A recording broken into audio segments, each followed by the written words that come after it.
ಬಳಪ ಹಿಡಿದ ಭಗವಂತ ಇರುತ್ತಾನೆ ನಮ ಸುತ್ತ ಅವತಾರ ನಾನಾ ರೂಪವೋ ನಮ್ಮೆಲ್ಲ ಹಣೆ ಬರಹ ತಿದ್ದಿ ಬರೆಯಲು ಕತ್ತಲೆಯಿಂದ ಬಂತ ನಮ್ಮ ಕೈಯ ಹಿಡಿಯುತ್ತ ಕರೆದೊಯ್ದ ಬೆಳಕು ತೋರಲು ದಯವಾಗಿ ಗದರೋದು ನಮ್ಮ ಬೆಳೆಸಲು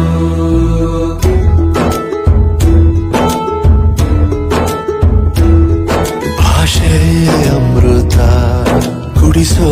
ತಾಯಾಗಿ ಭಾಷೆ ಅಮೃತ ಕುಡಿಸೋ ತಾಯಾಗಿ ಭವಿಷ್ಯ ಬರೆವಂತ ತಂದೇನೋ ಆಗಿ ತಂದೇನೂ ಆಗಿ